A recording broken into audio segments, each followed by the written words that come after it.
안녕하세요. 부자오빠입니다. 오늘 댓글로 이런 질문이 올라왔거든요. 이렇게 단기 급등할 때 분할 매도 해놓는 게 좋나요? 이제 여기에 또 다른 분들이 댓글 달아주셨는데, 4848은 존망의 지름길이다. 리밸런싱은 하라고 했다. 나는 꾸준히 한다. 절대 존망의 지름길이 아니다. 주식이 오르기만 하냐? 자, 결론부터 말씀드리면 다 맞는 말씀입니다.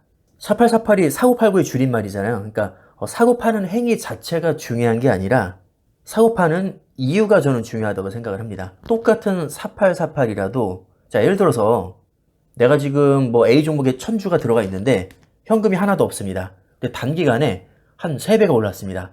그럼 누가 봐도 단기간에 조정이 올 가능성이 꽤 높은데 나는 현금이 하나도 없어서 마음이 너무 불안합니다. 아니야, 그래도 4848 하지 말라고 했어.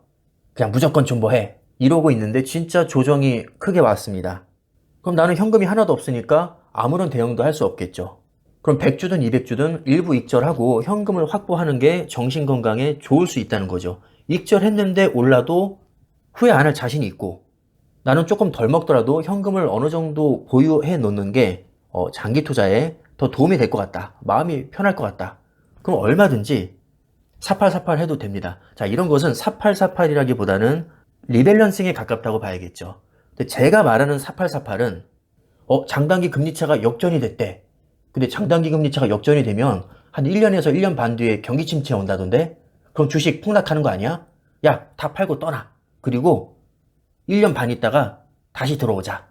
또는 어떤 유명한 사람이 S&P 500 내년에 2천 간대. 나스닥 7천 간대. 자, 이 사람이 과거 전력을 보니까 완전 쪽집게야. 그러니까 다 팔고 시장 떠나자. 그리고 나중에 다시 들어오자. 이런 식으로 극단적인 4848을 하지 말라는 겁니다.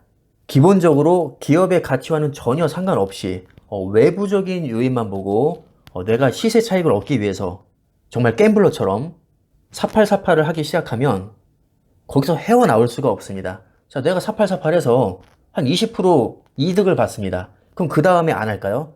무조건 합니다. 야, 전에도 내가 예측 잘해가지고 20%더 먹었는데 이번에도 내가 볼 때는 주가 빠질 것 같아. 한 6개월 동안 한 30% 빠질 것 같은데, 야, 한 70% 팔아버리고 나중에 다시 들어오자.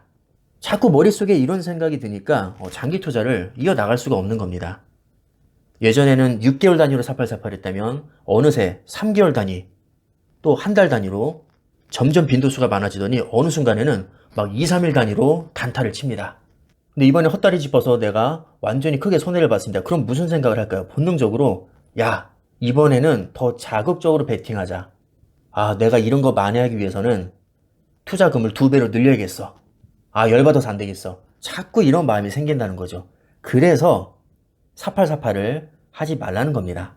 하지만 단순히 이런 시황을 보고 4848하는 것이 아닌 내 마인드를 잘 잡기 위해서 현금이 너무 부족해서 불안하다든가 아니면 내가 기업 분석을 철저히 해봤더니 전망이 너무 어두워졌다든가 그 전까지는 독보적인 경쟁력을 유지하고 있었는데 이제 새로운 경쟁자가 나타나서 지위가 예전만 못하다든가 아니면 뭐 CEO가 뻘짓을 하고 다닌다든가 이렇게 상황에 따라서 언제든지 4848은 할 수 있는 거죠. 가치 투자, 장기 투자의 대명사인 워런 버핏도 3분기에 주식을 팔고 현금 보유를 늘렸다고 합니다. 심지어 GM과 P&G는 완전히 전량 매도했다고 하죠. 그럼 버핏도 4848 했으니까 배신자인가요? 장기 투자자가 아닌가요? 그렇지 않죠. 여전히 애플만 200조 넘게 들고 있고요. 대부분의 주식은 보유하고 있습니다. 부분적으로 리밸런싱을 할 뿐이죠. 버핏은 3분기에만 70억 달러치 주식을 매도했고 17억 달러치 매수했습니다. 즉 4848을 했다는 거죠. 그럼 뭐 장기 투자자가 아닌 게 되고 4848 했으니까 무조건 뭐 잘못된 걸까요? 이렇게 극단적으로 보기에는 어렵습니다. 여전히 대부분의 주식은 보유하고 있고 상황에 따라서 그냥 리밸런싱을 했을 뿐입니다. 이것은 사실 아무런 문제가 없는 거죠. 버핏이 분명히 최고의 투자 전략은 장기 보유 투자이고 우리는 매수 타이밍을 잘 잡기보다 좋은 종목을 사서 장기적으로 보유하는 바이앤홀드 전략이 전부라고 했는데 주식을 일부 팔았다고 해서 이 명제가 깨지는 것은 아닙니다. 자, 이건 제가 올해 5월 27일에 올렸던 영상인데요. 제목을 보시면 속슬 매도했습니다. 대놓고 매도했다고 저도 얘기를 했습니다. 저는 주로 언제 매도하냐면요. 돈이 궁할 때, 그리고 플렉스하고 싶을 때, 비과세 혜택을 받기 위해, 그리고 기업 자체에 치명적인 문제가 생겼을 때, 뭐 기타 등등, 뭐 또 다른 이유가 있을 수 있겠죠.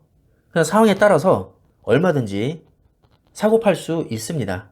사고 파는 행위 자체가 문제가 되는 것이 아니라 왜 팔았는지가 중요하겠죠.